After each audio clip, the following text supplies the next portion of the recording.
بسم اللہ الرحمن الرحیم۔ پارہ نمبر 24 کے مفاہیم کے ساتھ حسنات احمد مرتضیٰ حاضر خدمت ہے۔ جز نمبر 24 کی پہلی آیت میں فرمایا کہ لوگ جو اللہ پر جھوٹ باندھتے ہیں وہ بڑے ظالم ہیں، اور جو سچ کو جھٹلاتے ہیں ان کا ٹھکانہ بھی جہنم ہوگا۔ پھر اللہ کے مقبول بندوں کی صفات بیان کی کہ جو صدق کے ساتھ آئے اور جنہوں نے سچائی کی تصدیق کی، ان کے لیے اللہ رب العالمین نے یہ برکت اور رحمت رکھی ہے۔ جو وہ چاہتے ہیں خدا وہی کر دیتا ہے۔ تاجدار گولڈا نے کہا تھا کہ قلم کو تم بھی حکم دو، میں بھی حکم دیتا ہوں۔ کسی نے کہا تھا اتنا بڑا دعویٰ، انہوں نے کہا جان کائنات مصطفیٰ کریم نے رات بشارت دی تھی، مہر علی کل جو تم چاہو گے وہی خدا کر دے گا۔ اسی کو یہاں بیان کیا، لہم ما یشاءون عند ربہم، جو وہ چاہیں گے خدا وہی دے دے گا۔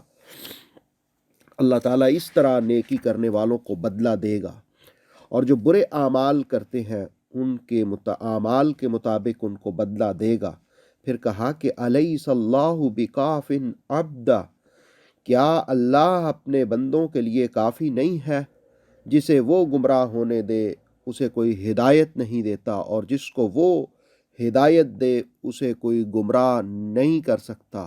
اور یہ بھی یاد رکھنا چاہیے کہ الیس اللہ بعزیز ذی انتقام، اللہ ہی زبردست انتقام لینے والا ہے۔ پھر یہ بھی کہا گیا کہ ان سے پوچھیں زمین و آسمان کو کس نے پیدا کیا، تو ضرور کہیں گے اللہ ہی نے پیدا کیا ہے۔ اور جس وقت کوئی تکلیف انہیں پہنچے تو ان سے کہیے کیا اس تکلیف کو تمہارے وہ شرک کرنے والے خدا دور کر سکتے ہیں؟ ہرگز نہیں، صرف اللہ ہی دور کر سکتا ہے۔ آپ فرما دیجئے، اعلان کر دیجئے، حسبی اللہ، میرے لیے اللہ ہی کافی ہے اور میں اسی پر بھروسہ کرنے والا ہوں۔ اور اے میری قوم، تم اپنے کام کرو، تم ان قریب جان لو گے کہ عذاب کس قدر سخت ہوگا۔ پھر فرمایا کہ ہم نے یہ کتاب ہدایت کے ساتھ نازل فرما دی ہے۔ دوسرے رکوع کا آغاز ہوا تو فرمایا کہ اللہ ہی ہے جو جانوں سے روح کو قبض کرتا ہے اور موت دے دیتا ہے، اور پھر وہ بھی تو موت ہی کی ایک کیفیت ہے جب انسان نیند میں ہوتا ہے، بلکہ حدیث میں اس کو آدھی موت قرار دیا۔ اور پھر فرمایا کہ اللہ کی قدرت کی بے شمار نشانیاں ہیں، جن میں غور و فکر کرو تو تمہیں بہت کچھ مل سکتا ہے۔ اور پھر فرمایا کہ جو لوگ آخرت پر یقین نہیں رکھتے، جس وقت اللہ کا ذکر ان کے سامنے کیا جاتا ہے تو ان کا دل کڑنے لگ جاتا ہے، ان کے دل کو اللہ کا ذکر پسند نہیں آتا۔ دراصل ان کا یقین آخرت پر نہیں ہوتا۔ ہاں، جس وقت اللہ کے سوا کسی کا ذکر کرو تو بڑی خوشیاں منانے لگ جاتے ہیں۔ محبوب فرمائیے شفاعت بھی اللہ ہی کے اختیار میں ہے۔ اور پھر آیت نمبر 46 میں یہ بھی فرمایا کہ اللہ ہی اپنے بندوں کے درمیان فیصلہ فرمائے گا۔ اور پھر 47 میں کہا کہ یہ مشرکین جتنا کچھ بھی عذاب دیکھ کر فدیہ کر دیں لیکن قیامت والے دن وہ بچ نہیں سکیں گے۔ آیت نمبر 49 میں کہا کہ انسان کو جب بھی تکلیف پہنچتی ہے تو ہم اس تکلیف کو دور کرتے ہیں۔ پہلے وہ گڑ گڑاتا ہے، پھر جب ہم تکلیف کو دور کر دیتے ہیں تو وہ یہ سمجھتا ہے کہ یہ میری اپنی ہی صلاحیتوں کی بنا پر ایسا ہوا ہے۔ اکثر لوگ حقیقت حال کو نہیں جانتے۔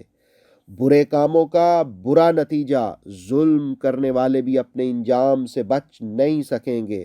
آیت نمبر 52 میں کہا کہ اللہ ہی جسے چاہتا ہے وسیع رزق دیتا ہے اور جس کا چاہتا ہے رزق تنگ کر دیتا ہے۔ اہل ایمان کے لیے اس میں بے شمار نشانیاں ہیں۔ تیسرے رکوع کا آغاز ہوا تو فرمایا کہ محبوب ان سے کہہ دیجئے جنہوں نے اپنے اوپر زیادتیاں کی ہیں، لا تقنطوا من رحمت اللہ، اللہ کی رحمت سے مایوس نہ ہو۔ وہ شخص جو کفن بھی چوری کرتا تھا اور کیا سے کیا ارتکاب کرتا تھا بدکاریوں کا، جب وہ جان کائنات کے پاس آیا تو اللہ نے یہ آیت نازل کر کے کہا، لا تقنطوا من رحمت اللہ، اللہ کی رحمت سے مایوس نہ ہو، اس لیے کہ تم محبوب کے در پر آ گئے ہو۔ محبوب نے کہہ دیا ہے میرے بندو، اللہ تعالیٰ سب گناہوں کو معاف کرنے والا ہے۔ اور پھر آیت نمبر 54 میں کہا کہ لوٹ آؤ اپنے رب کی طرف اور سرے تسلیم خم کر لو۔ اور پھر 55 آیت میں کہا کہ یہ جو خوبصورت کلام ہے اس کی پیروی کرو، اگر تم اس کی پیروی نہیں کرو گے تو آیت نمبر 56 میں کہا کہ پھر جس وقت تم عذاب دیکھو گے، سزا دیکھو گے، تو تم کہو گے کاش میں مان جاتا۔ کیا اب کوئی عذاب سے بچنے کی صورت ہو سکتی ہے؟ لیکن اس وقت عذاب سے بچنے کی کوئی صورت نہیں ہو سکے گی۔ آیت نمبر 58 میں کہا کہ وہ لوگ کہیں گے کاش ہمیں ایک بار موقع اور دیا جائے تو ہم بہت نیک ہو کر زندگی گزاریں گے۔ اور پھر آیت نمبر 60 میں کہا کہ قیامت کے دن آپ دیکھیں گے جھوٹ بولنے والے، ان کے چہرے کالے سیاہ ہو جائیں گے۔ تکبر کرنے والوں کا انجام دوزخ کے سوا اور کیا ہوگا۔ اللہ رب العالمین ہر چیز کا نگہبان ہے۔ تیسرے رکوع کی آخری آیت میں کہا لہو مقالید السماوات والارض، اسی کے لیے زمین و آسمان کی مقالید ہیں، کنجیاں ہیں، چابیاں ہیں۔ حضرت عثمان نے رسول اللہ علیہ السلام سے اس آیت کی تفسیر پوچھی تو حضور علیہ السلام نے فرمایا آج تک مجھ سے کسی نے نہیں پوچھی، آؤ میں تمہیں بتاتا ہوں زمین و آسمان کی کنجیاں کیا ہیں۔ لا الہ الا اللہ واللہ اکبر وسبحان اللہ وبحمدہ استغفر اللہ ولا حول ولا قوة الا باللہ العلی العظیم هو الاول والآخر والظاہر والباطن یحیی ویمیت بیدہ الخیر وہو علی کل شیء قدیر۔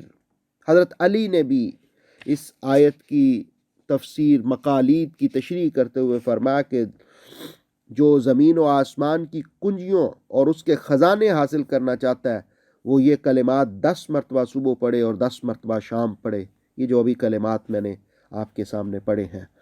چوتھا رکوع شروع ہوا تو کہا کہ محبوب ان سے فرمائیے کہ اے جاہلو، کیا تم مجھے یہ حکم دیتے ہو کہ میں اللہ کے سوا کسی اور کو پکاروں، اس کی عبادت کروں؟ آیت نمبر 67 میں کہا کہ اللہ کی انہوں نے قدر نہیں پہچانی جس طرح قدر پہچاننے کا حق تھا، اور پھر قیامت جب قائم ہوگی تو سور پھونکا جائے گا، غش کھا کر کے سب گر جائیں گے، بے ہوش ہو جائیں گے۔ پھر دوسرے مرتبہ جب پھونکا جائے گا تو اچانک وہ کھڑے ہو جائیں گے۔ اور پھر یہ بھی کہا 69 آیت میں کہ جگمگا اٹھے گی زمین اپنے رب کے نور سے، ہر شے حاضر کر دی جائے گی اور فیصلے کر دیے جائیں گے، ہر شخص کو پورا پورا دیا جائے گا جو بھی وہ کرتا ہوگا۔ 5ویں رکوع کا آغاز ہوا تو فرمایا کہ گروہ در گروہ، زمرہ، اس سورت کا نام بھی زمر ہے کہ زمرہ کا مطلب ہے گروہ در گروہ، گروہ در گروہ لوگوں کو جہنم کی طرف ہانکا جائے گا اور ان کے لیے جہنم کے دروازے کھولے جائیں گے، اور پھر وہ کہیں گے کہ ہاں اللہ کا وعدہ بالکل سچ ثابت ہوا۔ ان سے کہا جائے گا داخل ہو جاؤ دوزخ میں، ہمیشہ اسی میں رہو گے۔ پھر آیت نمبر 73 میں جنتیوں کا ذکر ہوا کہ وہ بھی زمرہ، گروہ کے گروہ جنت میں داخل ہو جائیں گے اور ان کے لیے بھی دروازے جنت کے کھول دیے جائیں گے، اور جنت کے محافظ فرشتے کہیں گے سلام علیکم طبتم، تم پر سلامتی ہو، خوشی خوشی اس میں رہو، ہمیشہ رہو۔ پھر وہ کہیں گے الحمدللہ الذی صدقنا وعدہ، تمام تعریف اللہ کے لیے جس نے وعدے سچ کر فرمائے۔ اور اس پھر سورت کے آخری الفاظ بھی یہی ہے، الحمدللہ رب العالمین۔ سورہ زمر کے بعد سورہ مومن کا آغاز ہوا۔ یہ بھی مکی زندگی کے ساتھ تعلق رکھتی ہے، اور یہ بھی سورہ زمر کے معان بعد نازل ہوئی۔ اس کے شروع میں بھی کتاب کی عظمت کو بیان کیا، پھر اللہ رب العالمین کا جاہ و جلال کا ذکر کیا، غافر الذنب وقابل التوب شدید العقاب ذی الطول۔ یہ آیت نمبر 3 ہے۔ بڑی دلچسپ بات یہ ہے کہ حضرت عمر کا ایک بہت نیک متقی پارسا دوست تھا۔ آپ نے کسی سے اس کے بارے میں پوچھا تو انہوں نے کہا کہ وہ تو تباہ ہو گیا ہے، شراب پینے، گانے اور فسق و فجور کی زندگی بسر کرنے لگا ہے۔ تو آپ نے اس کو خط لکھا، تو خط کے شروع میں آپ نے لکھا کہ سلام علیکم فإنی احمد الیک اللہ الذی لا الہ الا ہوا غافر الذنب وقابل التوب شدید العقاب ذی الطول لا الہ الا ہوا الیہ المصیر، یعنی سورہ مومن کی 3 نمبر آیت لکھی، اور آپ نے کہا کہ تم بھی دعا کرو اور میں بھی دعا کرتا ہوں۔ حضرت عمر کے دوست کے پاس جب وہ خط پہنچا، عجیب کیفیت ہو گئی اور وہ توبہ کرنے لگ گیا۔ یعنی اس 3 نمبر سورہ مومن کی آیت میں اتنا اثر اور تاثیر ہے کہ فوراً سے وہ دوبارہ توبہ کی طرف مائل ہو گیا۔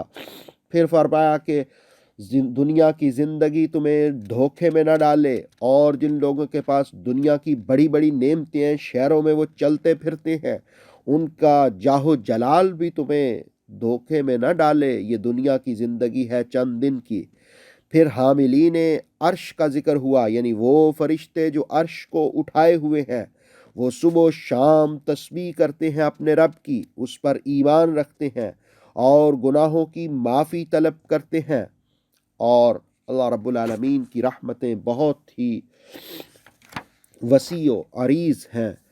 اور پھر فرمایا کہ جو برائیوں سے بچتا ہے اللہ رب العالمین اسے رحمتوں سے نواز دیتا ہے، اور یہ بڑی کامیابی ہے۔ 7ویں رکوع میں 2 مرتبہ موت کا ذکر ہوا، اور اسی کا سورہ بقرہ میں بھی ذکر ہوا 2 مرتبہ کہ اللہ رب العالمین مارے گا، پھر زندہ کرے گا، پھر مارے گا، اور یہاں پر بھی اسی کا ذکر ہوا، اور پھر کہا کہ حکم اللہ ہی کے لیے ہے۔ پھر نیک لوگ جو اللہ کی طرف رجوع کرنے والے ہیں ان کا ذکر ہوا، اور کہا کہ عبادت کرو مخلص ہو کر کے، ایمان کے بعد کفر کی طرف جانے کو وہ بہت ناپسند کرتے ہیں۔ پھر اللہ کی صفات کو بیان کیا گیا آیت نمبر 15 میں، 3 صفات مولائے ذوالجلال کی بیان کی گئیں۔ پہلی، رفیع الدرجات، درجوں کو بلند کرنے والا وہی ہے۔ دوسری، وہ عرش کا مالک ہے۔ تیسری کہ وہی اپنے بندوں میں سے جس پر چاہتا ہے وہی نازل فرماتا ہے۔ اور پھر کہا گیا کہ اللہ سے حالات پوشیدہ نہیں ہے، اور جب قیامت قائم ہوگی 17 آیت میں کہا کہ ہر نفس کو پورے کا پورا بدلہ دیا جائے گا، اور پھر کہا کہ محبوب انہیں ڈرائیے کہ قیامت کے انجام سے ڈریں۔ اور پھر آیت نمبر 19 میں کہا کہ اللہ خوب جانتا ہے خیانت کرنے والی آنکھوں کو بھی، اور وہ سینے جن میں باتیں چھپی ہوئی ہیں اللہ ان کو بھی خوب جانتا ہے۔ اور 20 آیت میں کہا کہ اللہ فیصلہ فرمائے گا حق کے ساتھ جنہیں اللہ کے سوا یہ پکارتے ہیں۔ 8واں رکوع شروع ہوا تو دعوت دی گئی زمین میں چل پھر کر دیکھو کتنے لوگ بڑے طاقتور تھے، قوت والے تھے، طاقت کے نشے میں تھے۔ اللہ فرماتا ہے فَأَخَذَهُمُ اللَّهُ بِذُنُوبِهِمْ، ان طاقتوروں کو بھی ہم نے ان کے گناہوں کے سبب گرفت میں لے لیا، انہیں پکڑ لیا۔ اللہ رب العالمین بڑا سخت عذاب دینے والا ہے۔ پھر موسیٰ و ہارون اور فرعون کا ذکر کیا کہ وہ فرعون جس کو خدائی کا دعویٰ تھا، اور جس نے موسیٰ علیہ السلام کو بھی کہا کہ میں ان کو قتل کر دوں، لیکن وہ خود اپنے انجام سے 2 چار ہوا۔ 8واں رکوع شروع ہوا تو اس مومن مرد کا ذکر ہوا، وقال رجل مومن، اور اسی کے نام پر یہ صورت بھی ہے، جو فرعون ہی کے خاندان سے تھا لیکن اپنے ایمان کو چھپائے ہوئے تھا۔ اس نے فرعون سے کہا کہ دیکھو تم ایسے ہی اس کو قتل نہ کرو، اگر یہ سچے ہوں گے تو پھر تم پر وبال آئے گا، اور اگر یہ جھوٹے ہوں گے تو اپنے انجام سے خود ہی دو چار ہو جائیں گے۔ اس طرح اللہ نے موسیٰ علیہ السلام کو بھی نجات عطا فرمائی، اور پھر آپ نے اپنی قوم کو مخاطب کر کے کہا کہ اللہ نے تمہیں غلبہ دے دیا ہے، اب میں تمہیں یہی مشورہ دیتا ہوں جس کو میں تمہارے لیے درست سمجھتا ہوں کہ سیدھی راہی میں تمہارے لیے عافیت ہے، اور ڈرو، پہلی قومیں بھی رسوا ہو گئی تھیں انکار کرنے کی وجہ سے۔ قوم نوح کو دیکھ لو، عاد کو دیکھ لو، سمود کو دیکھ لو، اور یہ بھی یاد رکھو وَمَا اللَّهُ يُرِيدُ ظُلْمًا لِلْعِبَادِ، اللہ اپنے بندوں پر ظلم کرنے والا نہیں ہے۔ اور پھر کہا ہے میری قوم میں ڈرتا ہوں تمہارے بارے میں کہ جس دن عذاب سے تمہیں کوئی بچانے والا نہیں ہوگا۔ پھر حضرت یوسف کا بھی ذکر ہوا اور ان کے دلائل دینے کے انداز بھی ذکر کیا۔ اس کے بعد پھر فرمایا کہ لیکن کچھ لوگوں نے اس وقت بھی نہیں مانا، اور 3 قسم کے لوگ ہیں جو حد سے بڑھ جاتے ہیں۔ نمبر 1 حد سے بڑھنے والا، وہ پابندی نہیں کرتے۔ دوسرا جو شک کی بیماری میں مبتلا ہو جاتے ہیں۔ تیسرا بے جا آیات کی تعویل کرنے والے، عیب نکالنے والے، یہ کبھی بھی گمراہی سے نکل نہیں سکتے، ہدایت کی طرف نہیں آ سکتے۔ اللہ فرماتا ہے پھر اللہ ان کے دلوں پر بھی اور تکبر کرنے والوں کے دلوں پر بھی مہر ثبت فرما دیتا ہے۔ اور پھر جس وقت 10واں رکوع شروع ہوا تو ایمان لانے والوں نے کہا کہ آؤ میں تمہیں سیدھی راہ دکھاؤں۔ او قوم، یہ دنیا کی زندگی تو چند دنوں کی ہے اور آخرت ہمیشہ رہنے والی ہے۔ آیت نمبر 40 میں کہا کہ جو برے کام کرتا ہے اس کو اسی کی مثل سزا دی جائے گی، اور جو نیک کام کرتا ہے مرد ہو یا عورت ہو اسے جنت میں داخل کر دیا جائے گا اور بغیر حساب کے وہاں دیا جائے گا۔ اور پھر کہا کہ اے میری قوم، میں تمہیں نجات کی طرف بلاتا ہوں اور تم آگ کی طرف بلاتے ہو، میں تمہیں اللہ کی طرف بلاتا ہوں، تم شریکوں کی طرف بلاتے ہو، یہ درست نہیں ہے، آؤ اللہ کی طرف۔ اور پھر واضح کہا وَأُفَوِّضُ أَمْرِي إِلَى اللَّهِ، میں اپنے سارے معاملات کو اللہ کے سپرد کرتا ہوں۔ مصیبتوں، تکلیفوں، مشکلوں میں ایک مومن کا وظیفہ یہی الفاظ ہوتے ہیں، وَأُفَوِّضُ أَمْرِي إِلَى اللَّهِ وَأُفَوِّضُ أَمْرِي إِلَى اللَّهِ وَأُفَوِّضُ أَمْرِي إِلَى اللَّهِ، میں اپنے معاملات کو اللہ کے سپرد کرتا ہوں۔ پھر دوزخ کا ذکر کیا کہ وہ جو دوزخ میں جائیں گے صبح و شام ان پر یوں یا جیسے قیامت قائم ہوگی، آگ میں وہ جلتے رہیں گے اور فرعونیوں کو سخت ترین عذاب ہوگا۔ پھر متکبرین اور کمزور لوگوں کے مکالمے کا ذکر کیا 47-48 آیت میں، کہ کمزور لوگ تکبر کرنے والوں سے کہیں گے ہم تو تمہاری پیروی کرتے رہے، اب آگ کا کچھ عذاب ہم سے کم کرو، تو وہ کہیں گے آج تو ہم خود بھی عذاب میں جل رہے ہیں۔ اور 49 میں کہا کہ آج رد و بدل نہیں ہو سکتا، عذاب میں کمی نہیں ہو سکتی ہے۔ پھر جس وقت 11ویں رکوع کا آغاز ہوا تو فرمایا کہ ہم نے اپنے رسولوں کی مدد کی، مومنوں کی بھی مدد کی، اور قیامت والے دن ظالمین کو ان کی معذرت، ان کی معافی مانگنا کوئی نفع نہیں دے گا، ان کے لیے وہاں لعنت ہوگی۔ دنیا کے اندر معافی مانگنا فائدہ دے گا۔ پھر موسیٰ کا ذکر ہوا، بنی اسرائیل کا تذکرہ ہوا، کتاب کا ذکر ہوا، اور فرمایا کہ جو کتاب ان کو بھی دی گئی وہ بھی ہدایت پر مبنی تھی۔ پھر محبوب کو مخاطب کر کے کہا کہ آپ صبر رکھیے اور اللہ کا وعدہ سچ ہے، پاکی بیان کیجئے صبح و شام۔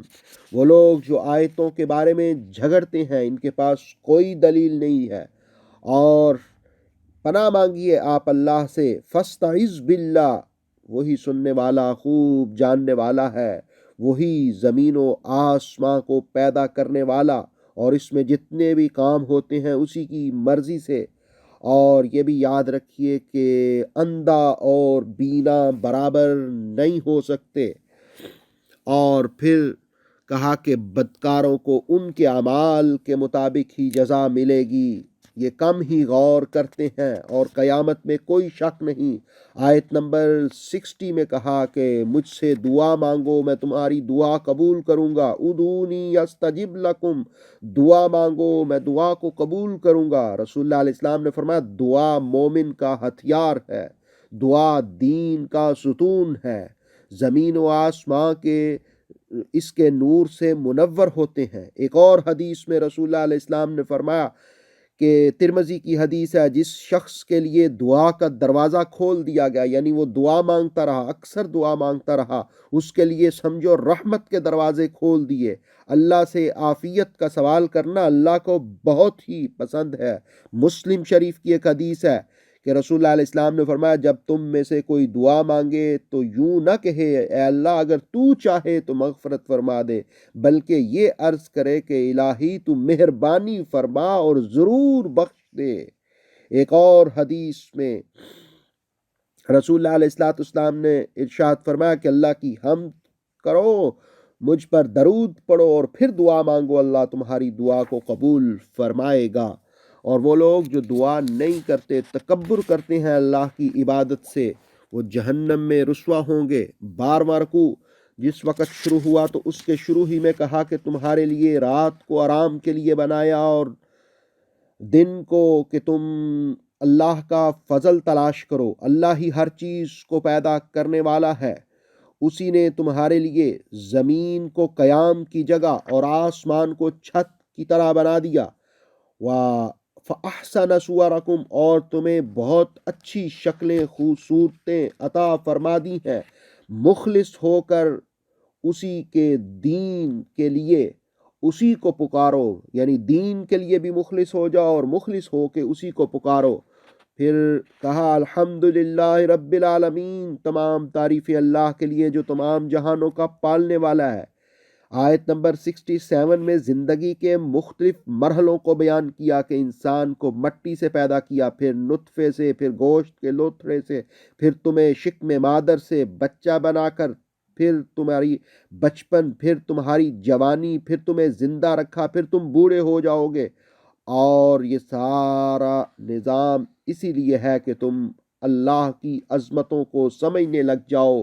وہی زندگی دیتا ہے، وہی مارتا ہے، وہ کہتا ہے کن ہو جا فیکون، وہ ہو جاتا ہے۔ 13ویں رکوع کا آغاز ہوا تو کہا اے نادانو تم اللہ کی آیات میں جھگڑتے ہو، ان قریب تم انجام جان لو گے۔